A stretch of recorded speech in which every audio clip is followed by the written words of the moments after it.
ನಮಸ್ಕಾರ ಅನಿತಾ ಏನು ಸಮಾಚಾರ ವೀಕ್ಷಕರಿಗೆ ಸ್ವಾಗತ. ಇವತ್ತು ನಾನು ಎಲ್ಲಿದ್ದೀನಿ ಅಂತಂದರೆ ನಾಡಪ್ರಭು Kempegowda metro station gate C ಹತ್ರ ಬಂದಿದ್ದೀನಿ. ಸ್ವಲ್ಪ ದಿನದ ಹಿಂದೆ ನಾನೇನು ಮಾಡಿದ್ದೆ, ಮುಟ್ಟಿನ ಸ್ವಚ್ಛತೆಯ ಬಗ್ಗೆ ಅರಿವು ಮೂಡಿಸೋಕ್ಕೆ ಒಂದು ಪೇಂಟಿಂಗ್ ಮಾಡಿದ್ದೆ. ಆ ಪೇಂಟಿಂಗಲ್ಲಿ ಕೆಲವು ವಿಷಯಗಳನ್ನು ಬರೆದಿದ್ದೀನಿ. ಏನು ಅಂದರೆ ಮುಟ್ಟಿನ ಸಮಯದಲ್ಲಿ ಬೇಕಾಗುವಂತಹ ಉತ್ಪನ್ನಗಳು, ಟ್ಯಾಂಪೂನ್ಸ್ ಆಯಿತು, ಮತ್ತು ರಿಯೂಸಬಲ್ ಪ್ಯಾಡ್ಸ್ ಆಯಿತು, ಮೆನ್ಸ್ಟ್ರಲ್ ಕಪ್ಸ್ ಆಯಿತು, ಆಮೇಲೆ ತುಂಬ ಮುಖ್ಯವಾಗಿ ಪ್ಯಾಡನ್ನು ಎಲ್ಲಿ ಬಿಸಾಕಬೇಕು ಅನ್ನೋದೇ ನಮ್ಮ ಜನಕ್ಕೆ ತುಂಬ ಜನಕ್ಕೆ ಗೊತ್ತಿಲ್ಲ. ನಮ್ಮ ಸ್ಟಾಫ್ ಏನು ಹೇಳ್ತಾರೆ ಇಲ್ಲಿ ಟಾಯ್ಲೆಟಲ್ಲಿ ಅಂತಂದರೆ ತುಂಬ ಕಷ್ಟ ಆಗೋದು ನಮಗೆ, ಅದನ್ನು ಕೈಯಿಂದ ತೆಗಿಬೇಕು ಅಂತ ಹೇಳ್ತಾರೆ. ಸೊ ಅದರದ್ದು ಚಿತ್ರಣನೂ ಬರೆದಿದ್ದೀನಿ, ಡಸ್ಟ್ಬಿನಲ್ಲೇ ಹಾಕಿ ಅಂತಂದ್ಬಿಟ್ಟು. ಅದಾದಮೇಲೆ ಎಷ್ಟು ಗಂಟೆಗಳಿಗೆ ಒಮ್ಮೆ ಪ್ಯಾಡನ್ನು ಚೇಂಜ್ ಮಾಡಬೇಕು ಅಂತ ಬರ್ತಿದ್ದೀನಿ. ಆಮೇಲೆ ಎಷ್ಟು ದಿನಗಳ ಕಾಲ ಮುಟ್ಟಾಗುತ್ತೆ ಅಂತ ಬರ್ತಿದ್ದೀನಿ. ಗರ್ಭಾಶಯದ ಪಿಕ್ಚರ್ ಹಾಕಿದ್ದೀನಿ. ಆದರೆ ಎಲ್ಲರಿಗೂ ಒಂದೇ ಒಂದು ಡೌಟ್ ಇದ್ದಿದ್ದು, ಇದಂದರೆ ಏನು, ಇದನ್ನು ಯಾಕೆ ಬರೆದಿದ್ದೀರಾ, ಪ್ಯಾಡ್ ಮೇಲೆ ಏನೋ ಒಂದಷ್ಟು ಬಣ್ಣಗಳ ಪೇಂಟಿಂಗ್ ಬರೆದಿದ್ದೀರಲ್ಲ, ಹಾಗಂದರೆ ಏನು ಅಂತ ಕೇಳಿದ್ರು. ಸೊ ಮೊದಲನೇದಾಗಿ ನಿಮಗೆ ಎಕ್ಸ್ಪ್ಲೈನ್ ಮಾಡ್ತೀನಿ. ಮೊದಲನೇದು ಜಾಮ್ ಥರ ಇರುವಂತಹ ರಕ್ತ, ಅದು ಪ್ಯಾಡ್ ಮೇಲೆ ಇರಬಾರ್ದು. ಆ ರೀತಿ ರಕ್ತದ ಬಣ್ಣ ಇರಬಾರ್ದು. ಆಮೇಲೆ ರಕ್ತ ಆ ರೀತಿ ರಕ್ತಸ್ರಾವ ಆಗಬಾರ್ದು. ಎರಡನೇದು ಕೇಸರಿ ಕಲರು, ಆಮೇಲೆ ಮೂರನೇದು ಗುಲಾಬಿ ಕಲರು, ನಾಲ್ಕನೇದು ಗಾಢ ಕೇಸರಿ, ಆಮೇಲೆ ಐದನೇದು ಹಳದಿ ಕಲರ್ ರಕ್ತದ ಬಣ್ಣ.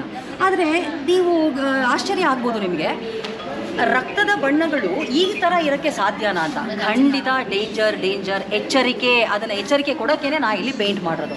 ಸೊ ಹಾಗಂದರೆ ಆರೋಗ್ಯಕರ ಮುಟ್ಟಿನ ರಕ್ತದ ಬಣ್ಣ ಯಾವ ಕಲರ್ ಇರಬೇಕು ಅಂತಂದರೆ ಗಾಢ ಕೆಂಪಾಗಿರೋ ಮುಟ್ಟಿನ ರಕ್ತದ ಬಣ್ಣ ನಮ್ಮ ಯೂಟ್ರಸನ್ನು ಅಂದರೆ ಗರ್ಭಾಶಯದ ಆರೋಗ್ಯನ ಸೂಚಿಸುತ್ತೆ.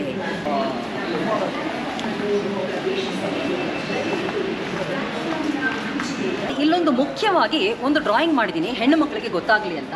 ಪ್ಯಾಡನ್ನು ಡಸ್ಟ್ಬಿನ್ನಲ್ಲೇ ಹಾಕಿ ಆಮೇಲೆ ಕಮೋಡಲ್ಲಿ ಹಾಕಬೇಡಿ ಅಂತ ಬರೆದಿದ್ರು ಏನು ಮಾಡ್ತಾ ಇದ್ದಾರೆ ಜನ ಅಂದರೆ, ಅದು ಡಸ್ಟ್ಬಿನ್ ಇದೆ ಅಲ್ಲಿ, ಅದನ್ನು ಕಮೋಡಲ್ಲಿ ಹಾಕ್ತಾ ಇದ್ದಾರೆ.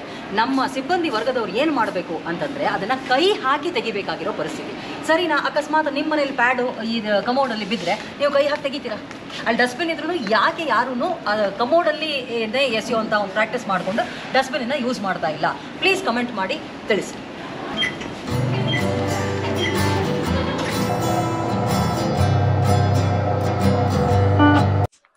ನಮಸ್ಕಾರ ಸತೀಶ್ ಕುಮಾರ್ ಅವರೇ.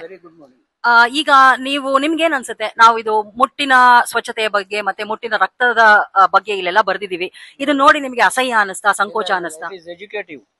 It is educative to those who are innocent. It is more helpful, especially for middle class families and innocent people. So ಇದು ಒಳ್ಳೇದು ಅಂತೀರಾ? Definitely it is. ಇದರ ಬಗ್ಗೆ ಎಲ್ಲಾ ಕಡೆ ನಾನು ಡ್ರಾಯಿಂಗ್ ಮಾಡು ಅಂತ ಹೇಳ್ತೀರಾ? Yeah, definitely. It will improve our innocent people to how to lead life, especially for women. Thank you sir, thank you. ತುಂಬಾ ಮುಕ್ತವಾಗಿ ನೀವು ಮಾತಾಡಿದ್ದೀರಾ. ಥ್ಯಾಂಕ್ಸ್. ನನ್ನ ಹೆಸರು ಇಂದುಶ್ರೀ ಅಂತ. ನಾನು ಬ್ಯಾಂಗ್ಳೂರಲ್ಲೇ ಇರೋದು, ಮೈಸೂರಲ್ಲಿ ಓದ್ತಾ ಇದ್ದೀನಿ. ಸೊ ಈ ತರ ಪೇಂಟಿಂಗ್ ಮಾಡೋದು ತುಂಬಾನೇ ಇಂಪಾರ್ಟೆಂಟ್ ಆಗುತ್ತೆ. ಬಿಕಾಸ್ ಎಲ್ಲ ಮೆನ್ಗೆ ಮತ್ತೆ ಬಾಯ್ಸ್ಗೆಲ್ಲ ಇದು ಅರ್ಥ ಆಗೋದು ತುಂಬಾ ಇಂಪಾರ್ಟೆಂಟ್ ಆಗುತ್ತೆ. ಬಿಕಾಸ್ ಅವರಿಗೆಲ್ಲ ಪೀರಿಯಡ್ ಪೇನ್ ಬಗ್ಗೆ ಆಗ್ಲಿ ಅಥವಾ ಮೆನ್ಸ್ಟ್ರಲ್ ಕೇರ್ ಬಗ್ಗೆ ಆಗ್ಲಿ ಏನು ಗೊತ್ತಿರಲ್ಲ. ಸೊ ಈ ತರ ಪೇಂಟ್ ಮಾಡೋದ್ರಿಂದ ಆಗ್ಲಿ ಅವ್ರು ನೋಡಿ ಆದ್ರೂ ಏನಾದ್ರೂ ಕಲಿತಾರೆ ಅಂತ ನನಗ್ ಅನ್ಸುತ್ತೆ. ಸೊ ಅವ್ರಿಗೂ ಮೆನ್ಸ್ಟ್ರಲ್ ಸೈಕಲ್ ಬಗ್ಗೆ ಅರ್ಥ ಆಗುತ್ತೆ ಅಂತ ನನ್ನ ಅನಿಸಿಕೆ. ಅಂಡ್ ಪ್ಲೀಸ್ ಕ್ಯಾರಿ ಆನ್, ಇದೆಲ್ಲ ಮತ್ತೆ ಬೇರೆ ಕಡೆ ಎಲ್ಲ ಮಾಡಿ.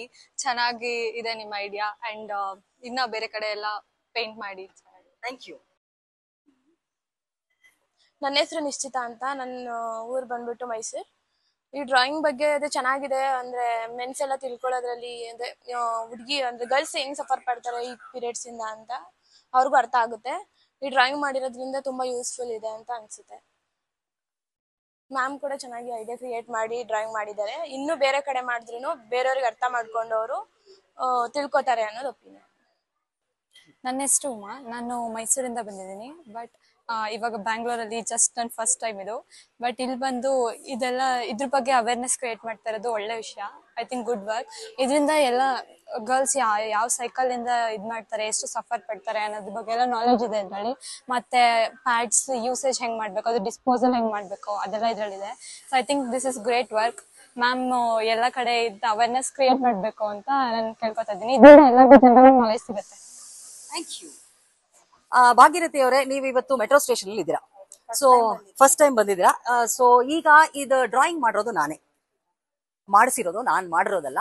ಸೊ ನಿಮ್ಗೆ ಏನ್ ಅನ್ಸುತ್ತೆ ಇದ್ರ ಬಗ್ಗೆ, ಮುಟ್ಟಿನ ಬಗ್ಗೆ ತಿಳುವಳಿಕೆ ಕೊಡೋದು ಒಳ್ಳೇದಾ ಈ ರೀತಿ, ಅಥವಾ ಮುಜುಗರ ಆಗತ್ತಾ ನಿಮ್ಗೆ? ಲೇಡೀಸ್ಗೆಲ್ಲ ಇದು ತುಂಬಾ ಸೂಪರ್ ಆಗಿದೆ. ಈ ತರ ಕೊಡ್ಬೇಕು ಜನಗಳಿಗೆ, ಲೇಡೀಸ್ಗೆ ಬೇಕೇ ಬೇಕು ಇದು. ಕೆಲವು ಜನ ಗೊತ್ತಿದ್ರು ಗೊತ್ತಿಲ್ಲದೆ ಇರೋ ತರ ಬಿಹೇವ್ ಮಾಡ್ತಾರೆ. ಈ ತರ ಪಬ್ಲಿಕ್ ಆಗಿ ನೀವು ಈ ತರ ಅನೌನ್ಸ್ ಮಾಡಿದ್ರೆ ತುಂಬಾ ಒಳ್ಳೇದು. ಬೇಕಾದಂತ ತುಂಬಾ ವಿಷಯಗಳಿದೆ ಇದರಲ್ಲಿ. ಇದರಿಂದ ಲೇಡೀಸ್ಗೆ ತುಂಬಾ ಹೆಲ್ಪ್ ಆಗುತ್ತೆ ಅಂತ ಅಂತ ಇದ್ದೇನೆ. ಈಗ ಮುಟ್ಟಿನ ರಕ್ತದ ಬಣ್ಣದ ಬಗ್ಗೆ ನೀವು ಯಾವತ್ತಾದ್ರೂ ಗಮನ ಹರಿಸಿದಿರಾ ಅಥವಾ ಡಾಕ್ಟರ್ ಎಲ್ಲಾರು ಹೇಳಿರೋದು ಕೇಳಿದಿರಾ? ಯಾವಾಗ್ಲೂ ರೆಡ್ ಇರ್ಬೇಕು ಅಂತಾನೆ ಹೇಳ್ತಾರೆ. ಸ್ವಲ್ಪ ಹೆಚ್ಚು ಕಡಿಮೆ ಆದ್ರೂ ಡಾಕ್ಟರ್ ಕನ್ಸಲ್ಟ್ ಮಾಡಿ ಅಂತ ಹೇಳಿರ್ತಾರೆ ನಾವು ಲೇಡಿ ಡಾಕ್ಟರ್ ಹತ್ರ ಹೋದಾಗ. ಅದ್ರ ಬಗ್ಗೆ ನನಗೂ 2 ಹೆಣ್ಮಕ್ಳು ಇದ್ದಾರೆ, ನಾವು ನಮ್ಮ ಮಕ್ಳಿಗೂ ಅದನ್ನೇ ಹೇಳ್ಕೊಡ್ತಾ ಇದ್ದೀವಿ.